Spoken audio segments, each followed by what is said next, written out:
The road stretched into the blackness, an endless void swallowed by the desert night. My truck's dim headlights barely cut through the darkness, making the asphalt ahead look more like a river of ink than a highway. I should have fixed the damn lights weeks ago, but time and money had a way of slipping through my fingers. I could feel the exhaustion clawing at the edges of my mind, whispering that I should pull over and rest, but I knew I wouldn't. Every hour wasted was money lost. It was close to dawn when I saw it, something up ahead, a silhouette against the dim glow of the horizon. I instinctively tensed, foot hovering over the brake pedal. As the shape sharpened into view, I saw what it was, a car, dead center on the double yellow lines, hazard lights flashing in eerie silence. The passenger door was wide open. My truck groaned as I hit the brakes, the massive vehicle grinding to a halt just inches from the car's bumper. My pulse quickened. The desert was an empty place at this hour. No gas stations, no towns, no other vehicles. Yet here it was, this lonely car, abandoned in the middle of the road. I wasn't the type to scare easily. Years on the road had taught me that most strange encounters had a rational explanation. Maybe someone needed help. Maybe it was just a bad breakdown. Against my better judgment, I threw the truck into reverse, pulling off to the shoulder before grabbing a flashlight from my dashboard. I hesitated only briefly before stepping out into the night. Silence pressed against me as I approached. The air was warm, unnaturally still, the kind of quiet that makes your skin crawl. My boots crunched against the pavement, the only sound for miles. I peeked inside the car. Empty. The keys were still in the ignition. I ran a hand over my mouth, a bad feeling creeping up my spine. This wasn't right. Nobody leaves their car in the middle of the road like this, not in the dead of night, not with the keys inside.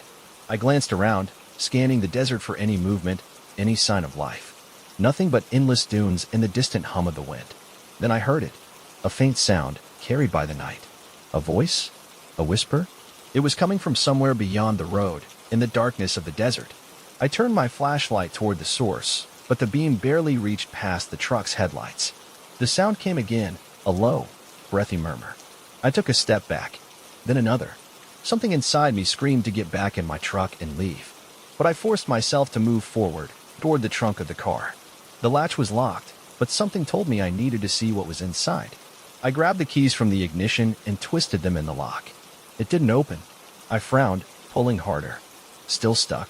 Frustrated, I walked around to the back seat and reached through, fingers grasping at the emergency release. The latch clicked. The trunk popped open an inch. I hesitated. The whispering stopped. I reached for the lid and slowly lifted it. Inside were 3 garbage bags, tied tightly, their plastic bulging like they were stuffed with something heavy. A coil of thick rope was tossed beside them, frayed and stained. My stomach turned. The sight of those bags sent a shiver down my spine. I didn't want to know what was inside. I really didn't.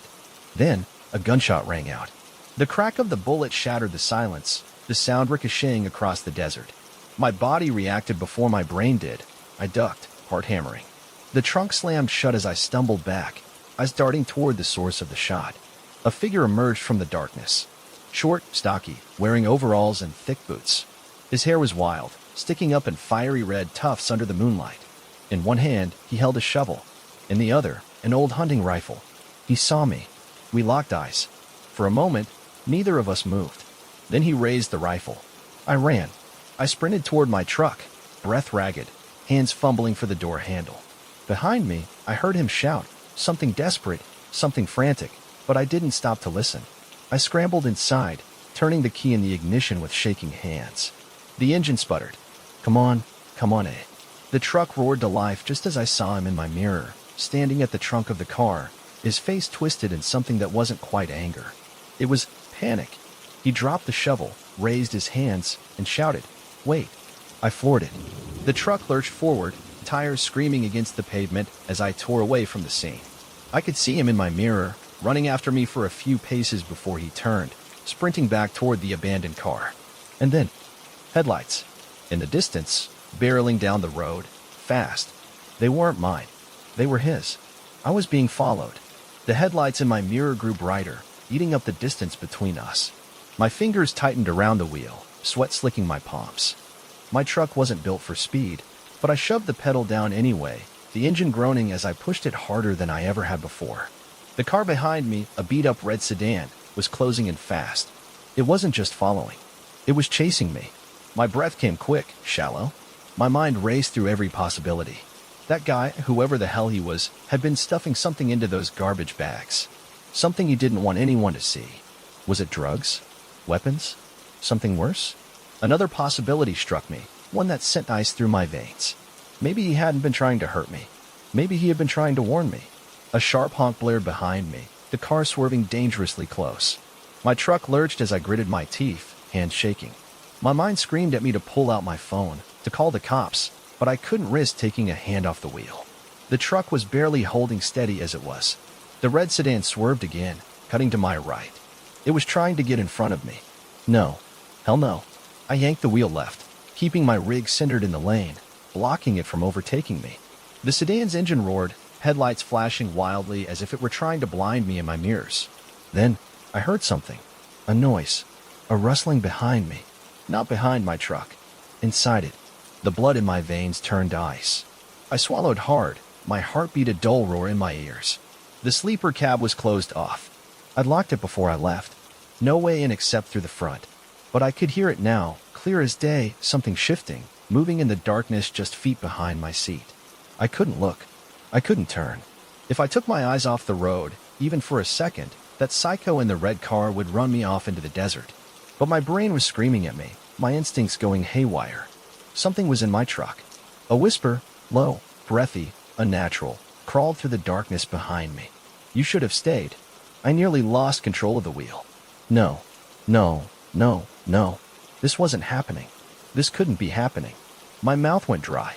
I forced myself to keep driving, eyes fixed on the road, but the whispering didn't stop. I could hear it shifting, crawling, the soft creak of fabric against skin, the wet drag of something moving closer. Then, I saw it. In my side mirror. A face. Just barely visible between the curtain of the sleeper cab. Wide eyes, too wide. Staring. Grinning. I nearly threw up. The car beside me honked again, jolting me back to reality. The man in the sedan, the red-haired guy from the trunk, was waving his arms wildly, pointing at my truck, shouting something I couldn't hear. His face was pale, his mouth moving frantically. I couldn't make out the words, but I could read his lips. It's in your truck. I nearly slammed on the brakes. But then, a hand shot out from behind me. Ice-cold fingers wrapped around my shoulder. I screamed. My truck veered, tires screeching as I lost control. I fought with the wheel, my breath coming in ragged gasps, but those fingers dug in, clawing at me, pulling. The whisper was right in my ear now. You should have stayed. I yanked the wheel hard right. The truck skidded. The red sedan swerved, barely missing me. I saw its tires catch the dirt, spinning out, headlights flailing wildly. The world tilted, the desert blurring as I fought to steady the rig. And then, the hand let go. Just like that. The whispering stopped. I gasped for breath, hands trembling as I straightened the truck, my chest heaving. My whole body was shaking. My cab was silent. The red sedan had spun out, dust kicking into the air behind it. The driver, the red-haired man, had thrown his door open, staggering out, coughing into his sleeve. He looked up at me, eyes filled with something I couldn't place. Not anger, not fear, regret. And then he turned and ran, into the desert. I sat there, gasping, my hands still clenched tight around the wheel. I didn't check the sleeper cab. I didn't stop. I drove. I drove until the sun rose, until my vision blurred with exhaustion, until I was sure, absolutely sure, that I was alone. I never found out who that man was. Never found out what had been in my truck that night. But sometimes, when I'm driving those long desert roads, I check my mirror. And sometimes, just sometimes, I swear I still see those eyes. Story 2. The highway stretched out before me, a lifeless ribbon of asphalt cutting through the dense woods. The night had settled in thick, an inky blackness swallowing the landscape beyond my headlights. I had been on the road for over 12 hours, fatigue creeping into my bones. The weight of exhaustion pressed against my skull, but I wasn't stopping. Not here. Not after what I'd seen. It had started about 30 miles back when I'd pulled into a rest stop for a quick bathroom break. It was one of those old, rundown stops, no gas station, just a couple of vending machines and a single flickering light outside the bathroom building. The kind of place that looked abandoned even when it wasn't. The moment I stepped out of my truck, I noticed something strange. There was another semi parked a few yards away, but the cab lights were off, and the driver's side door was wide open. No sign of movement. No sign of anyone at all. I hesitated. Something about it felt wrong. Still, I shook it off and headed toward the restroom. As I passed the other truck, I stole a glance inside the cab. It was empty. No driver. No bags. No keys in the ignition. Just the driver's seat. And something else. A single shoe, sitting perfectly upright on the floor. It wasn't dirty or scuffed. It looked brand new. Like someone had just set it there. A chill crept up my spine. I hurried inside the restroom, the flickering light above buzzing with a sickly hum. The whole place smelled of mildew and rust, the kind of scent that clings to the back of your throat. I did my business quickly, eager to get back on the road. But when I stepped outside, the night felt different. The open truck door was now closed. I stopped in my tracks. I knew for a fact it had been open when I went inside. I had seen it, clear as day. My pulse quickened. Had someone just gotten inside? I strained my ears, listening. But the only sound was the distant rustling of trees. I didn't stick around to find out. I made my way back to my truck, my boots crunching against the gravel. The feeling of being watched was overwhelming, crawling across my skin like unseen fingers. I slid into the driver's seat, locked the doors, and fired up the engine. As I pulled back onto the highway, I checked my mirrors. The truck was gone. My breath hitched. I had been inside for less than 2 minutes. There was no way someone had driven off that fast without me hearing it.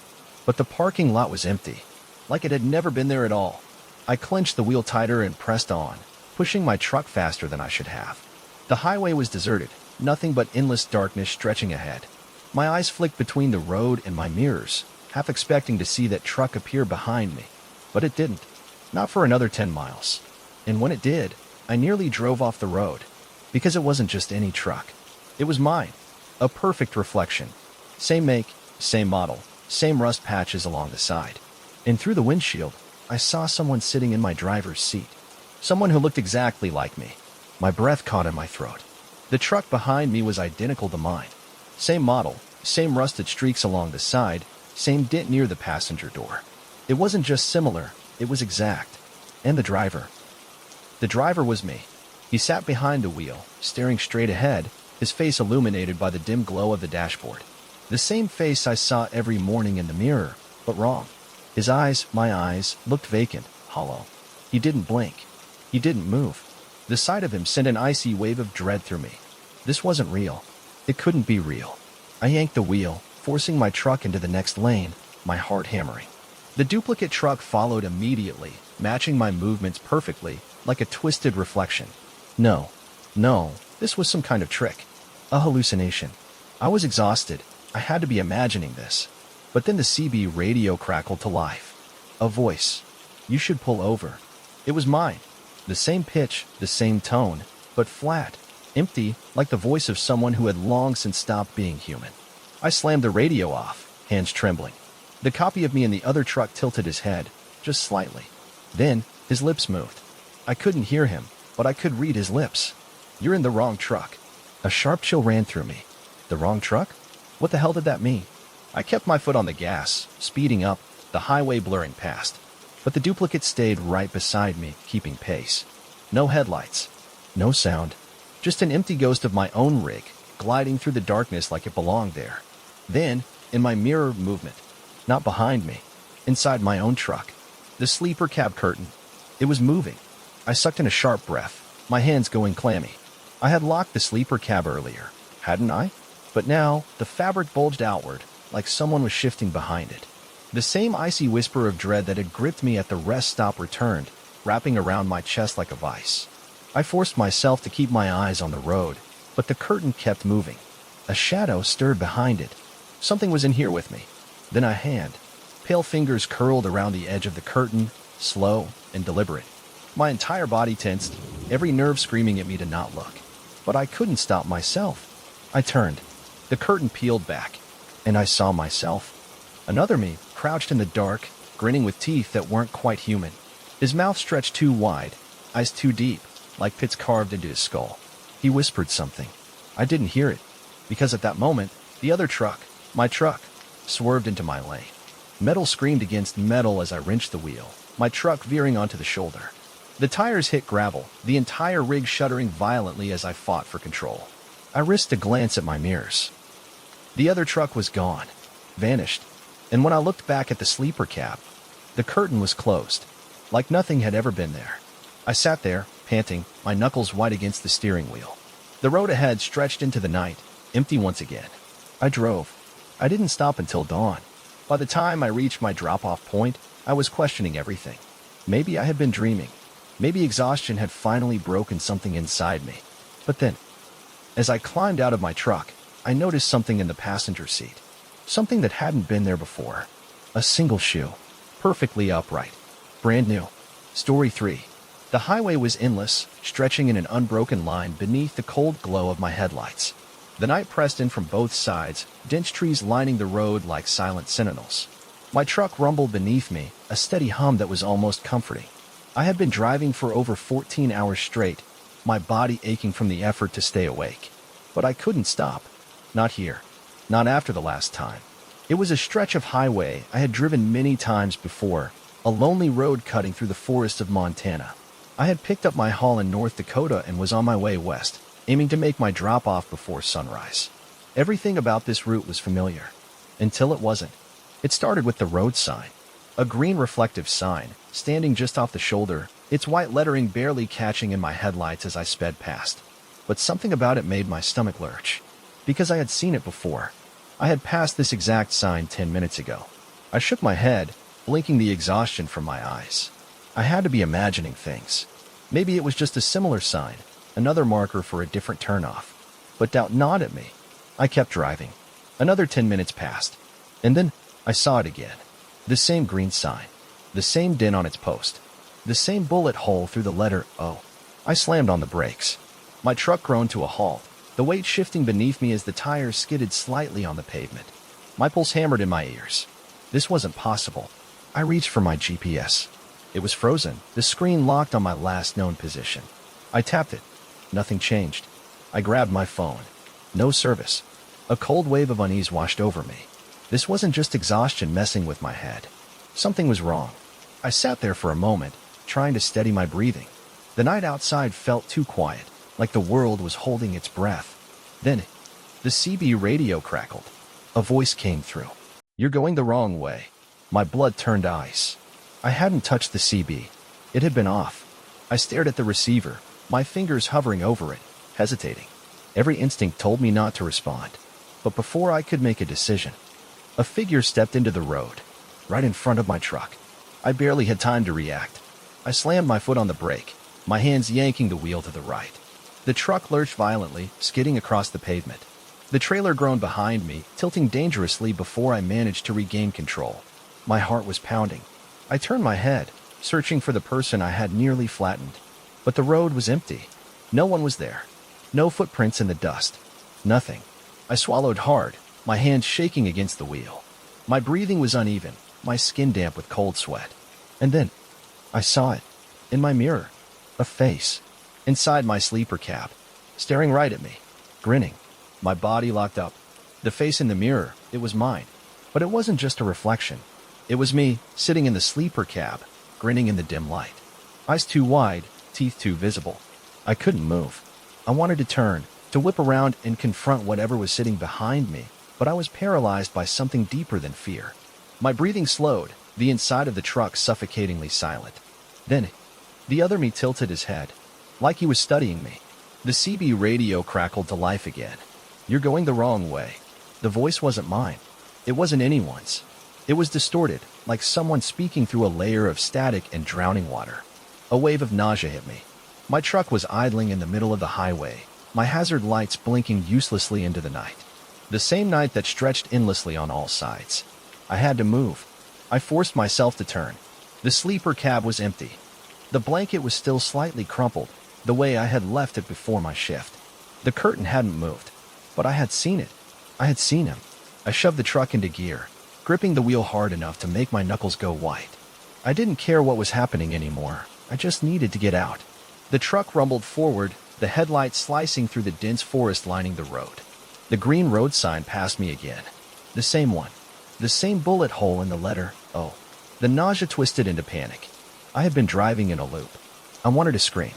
Then, a figure appeared ahead, standing dead center in the road. I gritted my teeth, refusing to swerve this time. It was another trick, another hallucination, and I wasn't going to let it control me. But as I got closer, I saw his face. It was me, standing in the middle of the road. He wasn't grinning anymore. His face was blank, eyes sunken, mouth slightly open like he was waiting. And then, he raised his hand, a slow, deliberate motion, and pointed behind me. Ice poured down my spine. No, I wasn't going to look. I wasn't going to look. The moment I made that decision, something shifted in the truck. Oh wait, something heavy moved in the sleeper cab. I felt the air change, something breathing right behind my seat. My hands clenched the wheel, my vision tunneling. I could hear it. A whisper. You were never supposed to leave. I floored it. The truck roared forward, tearing through the night. My doppelganger in the road didn't move.